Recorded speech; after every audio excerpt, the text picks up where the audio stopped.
विद्यार्थी मित्रों, आज हम बीए प्रथम वर्ष के अंतर्गत द्वितीय सत्र में हिंदी गद्य साहित्य ऐच्छिक पेपर 3 के अंतर्गत कथा यात्रा इस पाठ्य पुस्तक के अंतर्गत से पुरस्कार कहानी का शेष भाग देखने वाले हैं। इससे पूर्व हम लोगों ने पुरस्कार कहानी को प्रारंभ किया था। पुरस्कार कहानी को प्रारंभ करने के पश्चात जयशंकर प्रसाद जी का स्थूल परिचय देखा।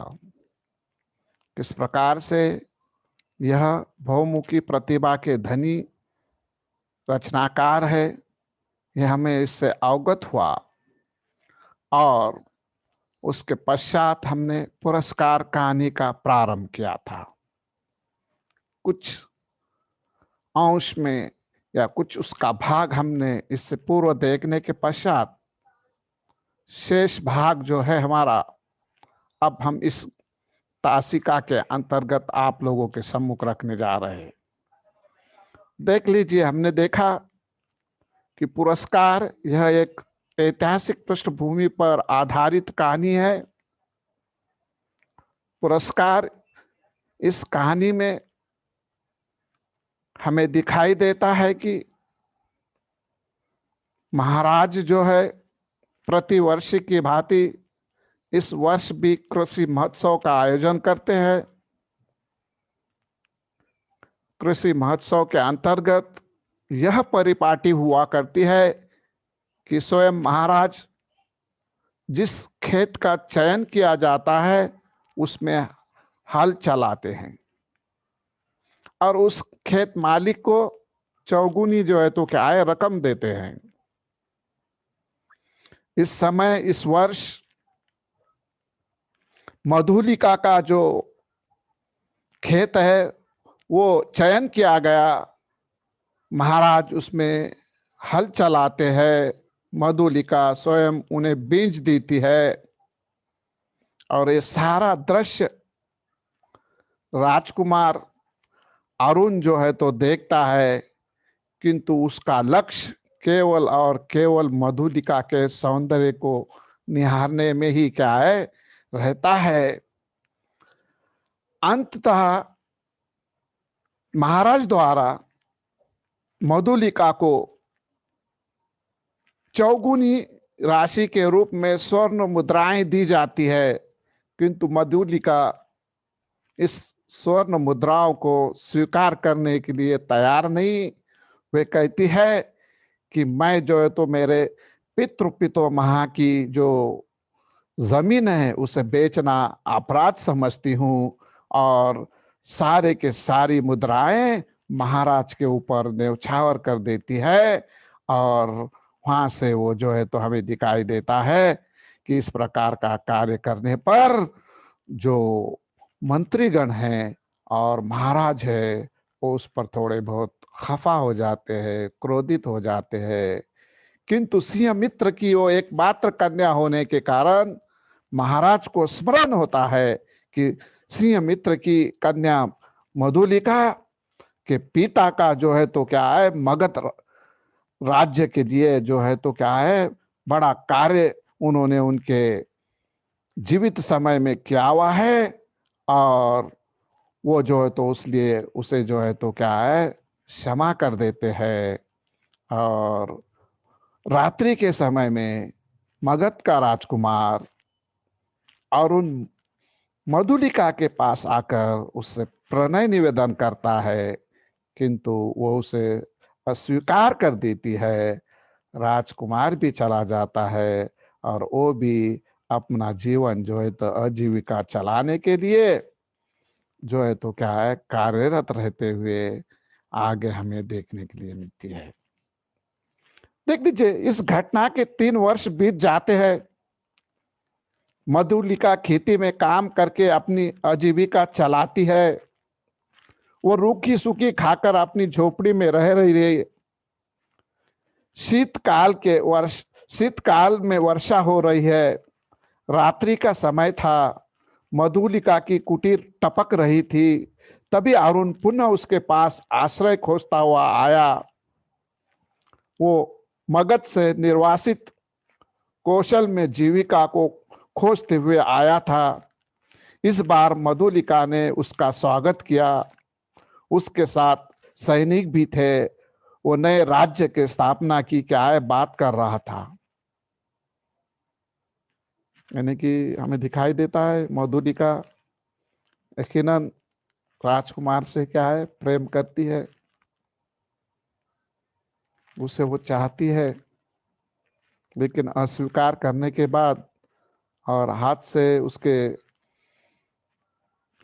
पिता पितामह की जो जगह है वो भी चले जाने के बाद उसको जीविका के लिए कैसा संघर्ष करना पड़ता, ये भी यहाँ पर क्या है देखने के लिए मिलता है।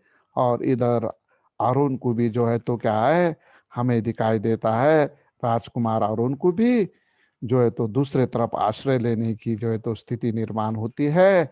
वो जो है तो क्या है राजकुमार होते हुए भी क्या है राज्य में अपने न रहते हुए दूसरे राज्य से क्या है जो है तो सहायता ले रहा था। उसका कुछ आयोजन नियोजन कुछ और ही था। कहानी जैसे जैसे समाप्त हो जाएंगी आपके सम्मुख को सारा मामला आने वाला है। और ऐसे समय में वो आता है कि शीतकाल में वर्षा क्या हो रही थी। शीत यानी ठंडी के दिन, वर्षा ऋतु नहीं था, बारिश के दिन नहीं थे, है ना। वर्षा का मौसम नहीं था, शीत का मौसम था। और ऐसे शीतकाल के एक आधे बारिश में जो है तो क्या ये छत टपक रही थी, उसको छत की जो है तो क्या है घर की भी जो है तो समस्या थी और खुद की जो है तो जीविका की भी समस्या थी। किंतु ऐसे में जो है तो अरुण अचानक वहां आ जाता है, आश्रय पाता है। वो बड़ी प्रसन्न होती है, उसका स्वागत करती है। और पुनः उसके पास आश्रय खोजता हुआ आया। और वो मगध में निर्वासित कौशल की जीविका को क्या है खोजते हुए आया था। और इस बार मधुलिका ने उसका स्वागत जो है तो अच्छी तरह से किया। उसके साथ सैनिक भी थे और वो किस प्रकार की वार्ता कर रहे थे मैंने आपको इससे पूर्व ही बतलाया था। इसके लिए वो मधुलिका की मदद मांगता है। वो मधुलिका को कौशल के सिंहासन पर बिठाने की इच्छा भी जो है तो क्या है बतलाता है। और अरुण के कहने पर मधुलिका कौशल नरेश से दुर्ग के समीप की दक्षिणी नाले के समीप की जंगली भूमि मांगती है। और उसे वो महाराज जो है तो क्या है क्योंकि उसके पिता का भी इस राज्य के लिए बड़ा योगदान था, उसकी कुर्बानी है। और फिर उसने जो है तो राशि भी दी नहीं थी। महाराज ने कृषि महोत्सव के समय उसके खेत में हल चलाकर वो जो खेत में हल चलाते थे वो खेती जो है तो क्या है राज्य की हो जाती थी। केवल इन्हें जो है तो किसान को एक साल तक संभालना पड़ता था और चौगुना राशि लेके बाहर जाना पड़ता था। तो ये जो है तो जंगली जमीन भूमि जो है तो मांगती है। और अरुण उस उबड़ खाबड़ भूमि को ठीक ठाक करके कौशल पर आक्रमण की योजना क्या है बनाता है। यानी कि उसके ही जो है तो सीमा के जंग सीमांत में सीमा की नजदीक जो है तो क्या है जो भूमि उबड़ खाबड़ थी उसको ठीक ठाक कर वहां पर सैन्य जो है तो सैनिकों का जो है तो क्या है ट्रेनिंग सेंटर बोल लीजिए या सैनिकों की जो है तो क्या है वहां पर जो है तो वो युद्ध नीति बनाता हुआ वो जो है तो इस प्रकार का विचार करता है कि वो जो अब आक्रमण कर कर जो है तो राज्य का क्या है सारा सर्वाधिकार अपने हाथ में लेकर जो है तो यानी कि महाराज को बंदी बनाने का उसका क्या है नियोजन होता है। जिस रात्रि आक्रमण की योजना थी उसी रात्रि मधुलिका कौशल नरेश के पास जाकर इस षड्यंत्र की जो है तो क्या है जानकारी देती है। वो अपनी राष्ट्रभक्ति के कारण अरुण की योजना को वास्तव में परिणित नहीं होने देती। अरुण बंदी बना दिया जाता है, उसे उसके इस कृत्य के लिए प्राण दंड दिया जाता है। महाराज मधुलिका के इस उपकार के बदले पुरस्कार मांगने के लिए कहते हैं। देख लीजिए हमारे पाठ का जो शीर्षक है वो भी क्या है, पुरस्कार है। और पुरस्कार, इस कहानी के पुरस्कार की सार्थकता या महाराज के द्वारा उसे जो है तो मधुलिका को उपकार के बदले में क्या पुरस्कार चाहिए मांगो कहते हैं। तब वो अपने लिए भी प्राण दंड मांगकर सबको चकित कर देती है। जाहिर है कि जिसे वो चाहती है, जिस राजकुमार को वो जो है तो क्या है अपने मन से जो है तो या अपने जो तो दिलो जहां में बिठाकर बैठी है, उसके बिना भी तो जीना असंभव है। यानी अपने प्रेम की बाजी, प्रेम को भी क्या है दांव पे लगाकर राष्ट्र प्रेम की जो है तो क्या है और वो आकर्षित होती है। इसी के साथ कहानी जो है तो हमें दिखाई देता है कि समाप्त हो जाती है। इस प्रकार मधुलिका राष्ट्र हित के लिए अपने प्यार का बलिदान दे देती है। प्रसाद जी ने प्रस्तुत कहानी के द्वारा यह स्पष्ट करने का प्रयास किया है कि व्यक्तिगत स्वार्थ से बढ़कर राष्ट्र धर्म होता है और मधुलिका का व्यक्तिगत प्रेम अरुण से है, जिसके लिए वो महाराज से किले की सुरक्षा की दृष्टि से महत्वपूर्ण भूमि मांगती है और वो अपने प्रेमी के लिए अपना सर्वस्व समर्पित करती है। परंतु जैसे ही उसका कर्तव्य विवेक जागता है और उसे अरुण की पूरी चाल पता चल जाती है, वो प्रेम से विद्रोह कर राष्ट्र के लिए अरुण को बंदी बनवाती है और पुरस्कार के लिए क्या है मृत्यु दंड का चयन करती है। अतः प्रेम और कर्तव्य का उदात्त समन्वय प्रस्तुत कहानी में क्या है सफलता के साथ जयशंकर प्रसाद जी ने क्या है अपने इस कथा के अंतर्गत क्या हुआ हमें देखने के लिए मिलता है। मुझे लगता है कि आप लोगों को इस कहानी की कथा वस्तु भली भांति समझी होगी। मैंने आप लोगों के सम्मुख डॉक्टर बाबा साहेब अम्बेडकर विश्वविद्यालय के बीए प्रथम वर्ष के अंतर्गत द्वितीय सत्र का जो पेपर है हिंदी गद्य साहित्य, उसके अंतर्गत की हमारी जो पाठ्य पुस्तक है कथा यात्रा संपादक महादेव सोनटक्के जी की है ना, इस पुस्तक के अंतर्गत से पाठ्यक्रम के पुरस्कार नामक 5वीं कथा को पिछले घंटे में प्रारंभ किया था और इस घंटे में हमने क्या है उसका समापन लगभग कर दिया है। और इससे संबंधित कुछ जो है तो क्या है आपके सामने समस्या नहीं होगी, ऐसा मैं आशा करता हूं। यदि किसी को कुछ पूछना है तो पूछ सकते हैं। पूछ सकते भाई, कुछ पूछना है तो।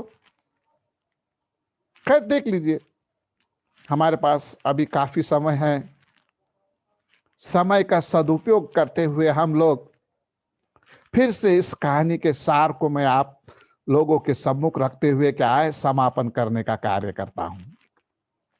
तो हमने देखा कि पुरस्कार कहानी का शीर्षक किस प्रकार से उसकी सार्थकता को यहाँ प्रतिपादित करते हुए पुरस्कार कहानी की प्रमुख पात्रा या नायिका कौन है, मधुलिका है।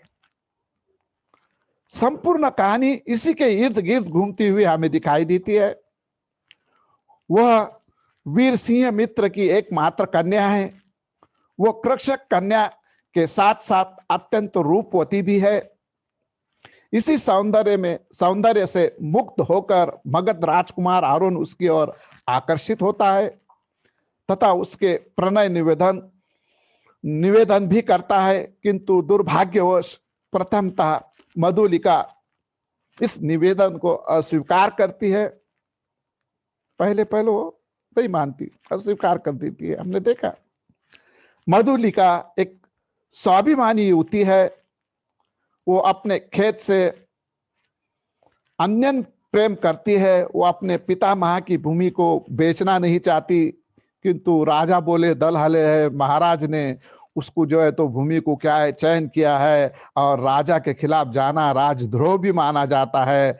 और इस कारण वो जो है तो क्या है वो राशि तो नहीं ली, खेत राष्ट्र के लिए दे देती है और वो जो भी स्वर्ण मुद्राएं मिली हुई थी उसका हमने इससे पूर्व ही जो है तो क्या है जिक्र किया और कहानी में प्रारंभ में ही हमने देखा कि किस तरह से उन पर न्यौछावर कर कर वो जो है तो छोड़ देती है और अपने पितामह की भूमि को वो क्या है बेचना नहीं चाहती। वो महाराज द्वारा दिया गया मूल्य उन्हीं को समर्पित भी करती है और अपना पेट भरने के लिए वो दूसरों के खेतों में क्या है परिश्रम करती है, पर हाथ किसी के सामने फैलाती नहीं। स्वाभिमानी नारी के साथ साथ एक प्रेमी नारी के साथ साथ एक राष्ट्र हित में या राष्ट्र प्रेम में अपने आप को न्यौछावर करने वाली भी नारी के रूप में उभर कर हमारे सामने मधुलिका आई भी है। शायद इसलिए जयशंकर प्रसाद जी के कथा साहित्य में जो उन्होंने लगभग 72 कहानियां लिखी है और 72 कहानियों में न जाने कितने चरित्र है, कैरेक्टर है, उसमें उनका जो है तो ये कैरेक्टर बड़ा प्रसिद्ध और उल्लेखनीय है। मधुलिका जैसे ही नाम सामने आ जाता है तो पुरस्कार कहानी भी आंखों के सामने आती है और उसके साथ ही साथ उसके रचयिता जयशंकर प्रसाद जी से भी क्या है हम अवगत हो जाते हैं। ये निरंतर दारिद्र्य की ठोकरों में से उसे व्याधित और अधीर अवश्य कर दिया। वर्षा ऋतु में अपनी जर्जर झोपड़ी को लेकर वो बड़ी चिंतित वगैरह भी होती है और कभी कभी तो उसको ऐसा लगता है कि काश मैंने अरुण को अस्वीकार न किया होता, उसके प्रणय को, उसको तो बड़ा अच्छा होता। ये भी भावना उसके मन में आती है और मधुलिका के मन में मगध के राजकुमार के प्रति क्या है प्रेम भावना और अधिक विद्यमान हो जाती है। भले ही उसने उसे जो है तो क्या स्वीकार न किया हो, लेकिन वो उसे तसब्बुर में, कल्पनाओं में, विचारों में और उसके प्रति दोनों एक में के प्रति आकर्षित थे और उसे जो है तो क्या है उसके संपर्क की, उसके चाहत की जो है तो इच्छा बड़े पैमाने पे क्या है और सताने लगती है और अपनी प्रेम भावनाओं के फलस्वरूप ही वो अरुण के समान अपने लिए भी महाराज से क्या है प्राण दंड मांगती है। क्योंकि जैसे ही राष्ट्र प्रेम की भावना उसमें ओतप्रोत होकर जागृत हो जाती है तो अपने वैयक्तिक प्रेम का त्याग कर कर वो जो है तो महाराज के सामने ये षड्यंत्र जो है तो राष्ट्रद्रोह जो है तो प्रकट करती है तो उसको क्या है बंदी बना दिया जाता है। इधर अरुण बंदी होता है और उसे फांसी की सजा होती है और ये भी जो है तो पुरस्कार स्वरूप क्या है फलस्वरूप हमें दिखाई देता है कि मृत्यु दंड की शिक्षा क्या है चाहती है और वो पुरस्कार स्वरूप उसे प्राप्त करना चाहती है। वो अरुण के समान ही अपने लिए भी महाराज से प्राण दंड मांगती। मधुलिका अपने पिता के समान सच्ची देशभक्त, राष्ट्रहित के लिए वो सदैव तत्पर रहती है। अपने इस राष्ट्र भावना के कारण वो प्रेम का बलिदान भी देती है और अरुण के षड्यंत्र की जानकारी कौशल के सेनापति के सामने रख देती है। और कहानीकार जयशंकर प्रसाद जी ने मधुलिका के चरित्र के जिन गुणों को चित्रित किया है उनमें राष्ट्रहित तथा देश प्रेम की भावना क्या है स्पष्ट रूप से हमें झलकती हुई दिखाई देती है। इसी की रक्षा हेतु वो अपने प्रेम का बलिदान भी देती है। और इतना ही नहीं तो मधुलिका का इस कार्यकलाप के कारण जो है तो चरित्र और भी क्या है उज्जवल बनता हुआ हमें यहाँ पर क्या है दिखाई देता है। तो विद्यार्थी मित्रों, मैंने यहाँ पर आप लोगों के सम्मुख पुरस्कार कहानी को पहले घंटे में रखा, उसके परिचय को रखा, उस कहानी का प्रारंभ किया और इस घंटे के अंतर्गत या तासिका के अंतर्गत उसका शेष भाग जो है तो आपके सामने रखते हुए सार रूप में अन्य बातें भी क्या है आपके सम्मुख प्रकट की। मुझे लगता है कि यह जो है तो क्या है आपके समझ में भली भांति आया होगा। हो सकता आपको आने वाले एग्जाम में यदि इस प्रकार का बहुपर्यायी प्रश्न वगैरह या हम एक वाक्य में इसमें उसमें एक मार्क के लिए एक ऐसा है ना जैसे इंग्लिश में मल्टीपल चॉइस वगैरह इस प्रकार का जो है तो प्रश्न पत्र न आए और दीर्घ उत्तरी आ जाए और ये जो है तो कोरोना का खात्मा हो जाए, फिर से हम पूर्व पद पर आ जाए। तो इस जो है तो सबक को इस प्रकार का भी जो है तो सवाल आपके सामने उपस्थित कर पूछा जा सकता है कि कर्तव्य और प्रेम का उदात्त समन्वय पुरस्कार कहानी है, स्पष्ट कीजिए। यह व्यक्तिगत प्रेम से देशभक्ति सर्वोपरि है। पुरस्कार कहानी द्वारा हमें क्या है समझाइए। या पुरस्कार कहानी के कथानक पर संक्षेप में परिचय दीजिए, या पुरस्कार कहानी को बतलाते हुए उसके शीर्षक की सार्थकता स्पष्ट कीजिए, या पुरस्कार कहानी का प्रमुख पात्र मधुलिका, इसका क्या है चरित्र चित्रण अपने शब्दों में कीजिए। इस प्रकार के नाना प्रकार के प्रश्न क्या है आप लोगों के सम्मुख क्या है इम्तिहान में परीक्षा में आ सकते हैं। अब देखिए क्या होता है। मुझे ऐसा लगता है कि भाई आजकल ये कोरोना काल होने के कारण हमें जो है तो ऑनलाइन के माध्यम से आप लोगों तक क्या है संपर्क करना पड़ रहा है ना। आप आपका ख्याल रखिए, आपके परिवार का ख्याल रखिए, आपके घर के जो है तो बूढ़े बुजुर्ग और बच्चों का विशेष रूप से क्या है ख्याल रखिए। मास्क का जो है तो क्या है परिधान कीजिए, और साथ ही साथ जो है तो सैनिटाइजर वगैरह या लिक्विड वगैरह से जो है तो हाथों को बार बार धोइए। अरे नहीं नहीं, यदि आप मुस्लिम धर्म से है, मुस्लिम भाई है मेरे, तो वो 5 टाइम नमाज पढ़ते हैं, तो वजू में 5 टाइम तुम्हारे हाथ ऑटोमेटिक क्या है दिन में से धुल जाते हैं। वो अपनी प्रार्थना करे, नमाज पढ़े। हिंदू भाई भी हमारे जो है वो भी जो है तो क्या है सैनिटाइजर वगैरह करे, है ना। तात्पर्य यह है कि सभी ने जो है तो जो कोरोना काल के कारण जो सरकार ने नियमावली बनाई हुई है उसका जो है तो पालन करे, और पालन करना सबके हित में है। चाहे फिर उसमें सोशल डिस्टेंसिंग हो, सामाजिक अंतर हो, मास्क हो या सैनिटाइजर हो, है ना। तो ये सारे बातों का आप लोग जो है तो ये इस्तेमाल करेंगे, या इसका जो तो उपयोग अपने जीवन में लाएंगे, और सरकार को और समाज को क्या है इस आपके कार्य से क्या है सहकार्य करेंगे, ऐसे अपेक्षा करते हुए आज की इस कहानी का यहाँ पर समापन हुआ। ये कहते हुए मैं जो है तो यहाँ पर क्या है रुक रहा हूँ। धन्यवाद।